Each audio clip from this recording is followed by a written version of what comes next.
Someone at work asks you, "Hey, how was your weekend?"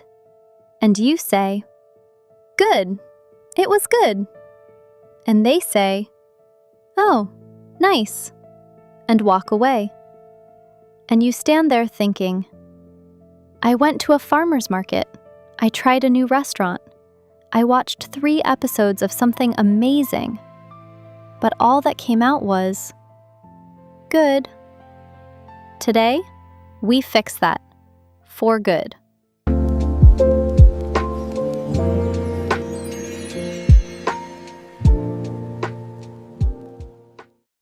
Welcome back to Speak with Hailey, the American English podcast where every episode gives you something real to use today. I'm Hailey, and Leo is here. Hey everyone, Leo here, and I have to say, that cold open was very personal for me. Good. It was good. That is my entire social life in English summarized. And today, we are going to change that. Because here's the thing. When someone asks, "How was your weekend?" in American English, they are not looking for a weather report. They are opening a door. They are saying, "I have 30 seconds. Tell me something real about you." And if you say, "Good," and stop, that door closes. The conversation ends, and both people walk away feeling a little nothing. Yes, that is exactly the feeling. A little nothing.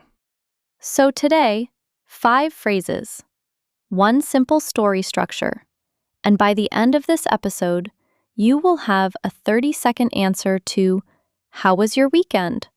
that makes the other person say, "Oh, that sounds amazing. Tell me more." That is the goal. Let's get there. And before we dive in, if you want to sound more natural, more confident, more like a real English speaker every single week, subscribe now. It's free. It's here every week. Okay, let's talk about your weekend. Okay, first, I want to show you something. When Americans tell a short story in casual conversation, they almost always follow the same simple structure, without knowing it, without thinking about it. It's just how it's done. And once you know this structure, you can use it in any situation, not just weekends. Anytime someone asks, "How was your trip?" or "How did the meeting go?" or "How was the birthday party?" The structure is the same, and it has 4 parts. The 4-part American short story structure: 1. The hook.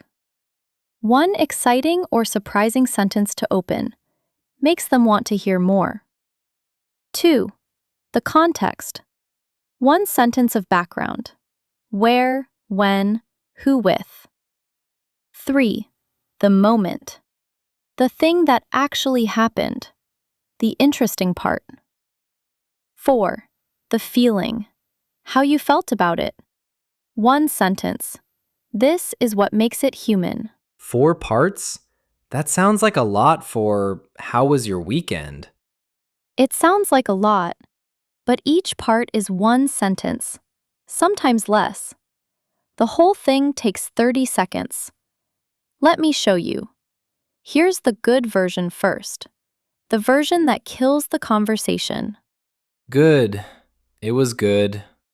Okay, now here's the same weekend. Same things happened, using the 4-part structure. Ready? Actually, it was really fun. I ended up trying this tiny ramen place that just opened near me. I went with a friend on Saturday night, just on a whim. The broth was incredible. We ordered 2 bowls each. Honestly, I'm still thinking about it. Oh, wow. I wanted to go to that restaurant and I've never been there. Exactly. Same weekend, same ramen. But now the other person is engaged. They might ask, "Where is it?" or "What's it called?" or "Are you going back?" The conversation is alive. So, let's go through each of the 4 parts and give you the phrases that make them work. Okay, part 1, the hook. This is the most important sentence. It's the first thing out of your mouth after someone asks about your weekend. And in American English, the best hooks start with one of these openers, because they signal immediately. Something interesting happened. Keep listening. Phrase 1. Actually, it was really fun. Slash, oh, it was kind of crazy. Slash, honestly, it was so good. These 3 openers are your hook starters. Actually signals a mild surprise. Something better than expected. Kind of crazy signals something unexpected happened. Honestly signals genuine feeling. Pick the one that fits your weekend. Then finish with one sentence of what happened. The hook is never more than one sentence. Its only job is to make the other person lean in. Okay, actually, it was really fun. And then what do I say? What did you actually do this weekend, Leo? I went to a park and I watched some birds. Perfect. So your hook could be, actually, it was really nice. I ended up at this park I'd never been to before. Oh, I ended up at. I like that. It sounds casual, like it just happened. Yes, and that brings us to a phrase inside the hook that Americans use constantly. I ended up, which means something happened that maybe wasn't planned, or it just worked out that way. It makes any story sound natural and spontaneous. Even if you absolutely planned to go to that park, I ended up makes it sound like a good adventure. So I can say I ended up watching birds for 2 hours and it sounds interesting. It sounds like a man who knows how to enjoy a Saturday. Yes. Okay, part 2. The context. One sentence. Where, when, who with. This is the background information. It should be fast. One sentence, no more. Its job is just to place the story. I went with a friend on Saturday. Slash, it was just me and that friend. We. Context phrases are short and social. Americans are interested in who you were with almost as much as what you did. It tells them about your relationships, your life. Just me and a friend versus my whole family versus I went by myself actually. Each one opens a different conversation door. One sentence, then move to the moment. I went by myself on Sunday morning. Is that okay? It sounds a little lonely. Not lonely at all. I went by myself in American English can sound very intentional. Like you chose that, you needed that time. You could even add, just needed to get outside. And now it sounds like self-care, not isolation. Context is about framing. One small word can change the whole feeling. Right. Look at you using last episode's phrases. Okay, part 3. The moment. This is the actual interesting thing that happened. The story. And here's the key rule. In American casual conversation, the moment should have one specific detail. Not a list of everything you did. One thing. The more specific the detail, the more interesting the story. Phrase 3. And that specific thing was honestly incredible. Slash, and then something happened. Honestly, before a detail, makes it feel genuine and personal, not like a review. And then something happened is the classic American story beat. It signals the interesting part is coming. The specific detail is everything.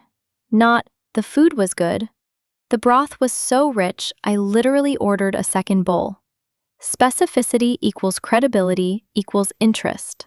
Okay, so for my park story, and then this huge blue heron just landed right next to me, like 3 feet away. just stood there. Leo, I want to know more about that hero.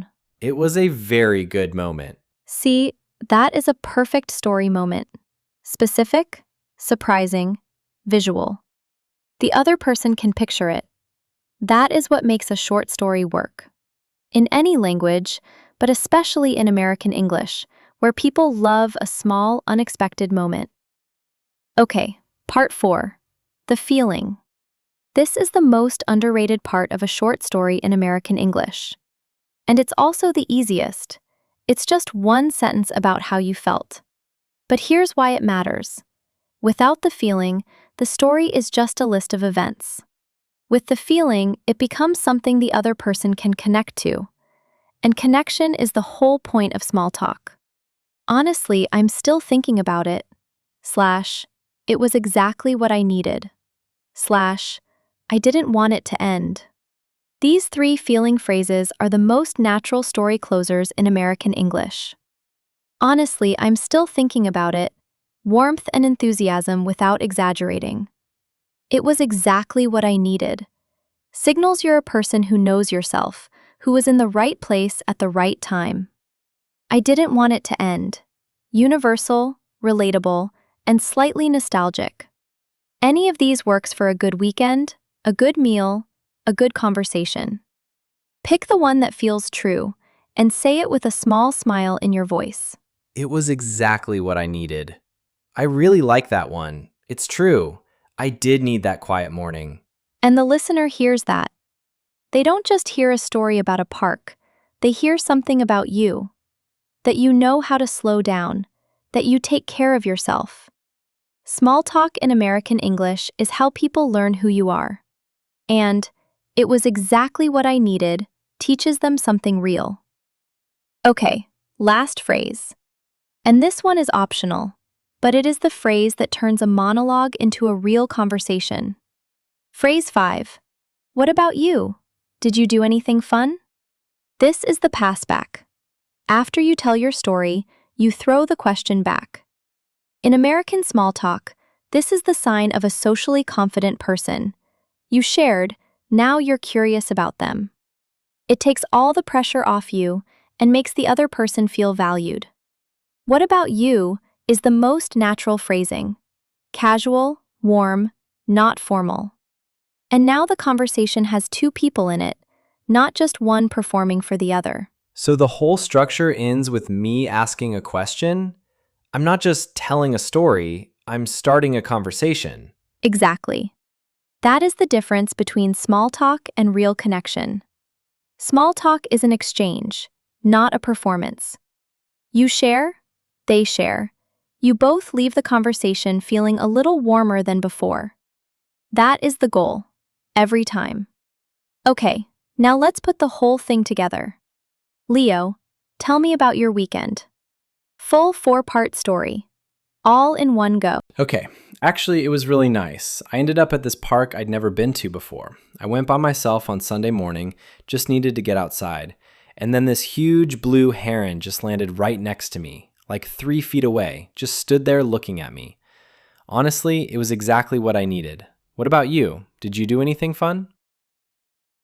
Leo, that was perfect.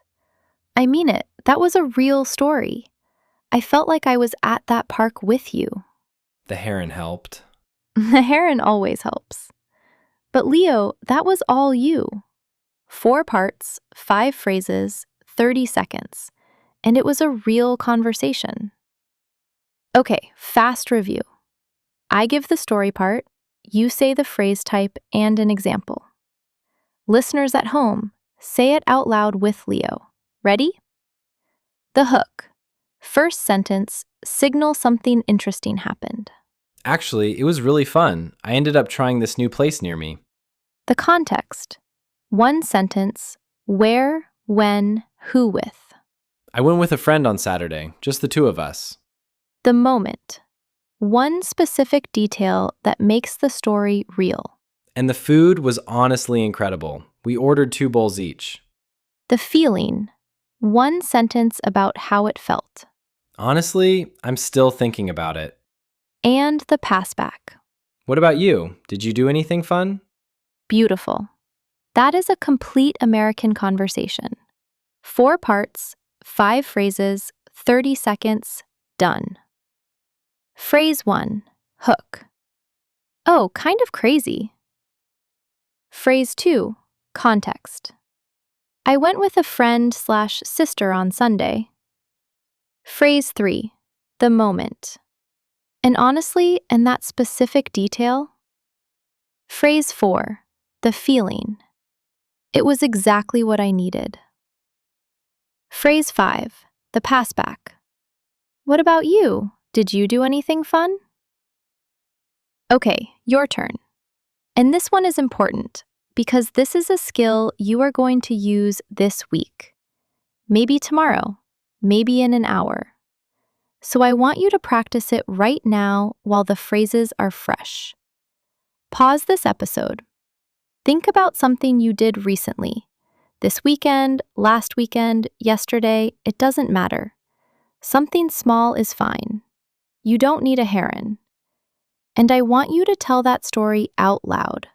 4 parts, 30 seconds. Hook, context, moment, feeling. Go. Pause now. Good. I want you to notice something. Your story didn't need to be exciting. It just needed to be yours. A park, a meal, a quiet morning, a phone call with someone you love. That is enough. That is always enough. The phrases give it shape. Your life gives it meaning. I practiced too. I told the heron story again. It still sounds good. It will always sound good, Leo. That's all for today. If this episode helped you tell a better story this week, share it with one person who needs it. That one share helps us reach more people just like you. And next week, we're going to talk about something that every English learner needs, but nobody teaches directly. How to disagree in American English without sounding rude or aggressive. How do you say, "I don't think so," and still keep the relationship warm? How do you push back politely? Leo has some experience with this. I have told 3 people they were wrong this week. It did not go well. Tomorrow, Leo. Tomorrow we fix that. See you then. Bye, everyone, and go find a heron this weekend.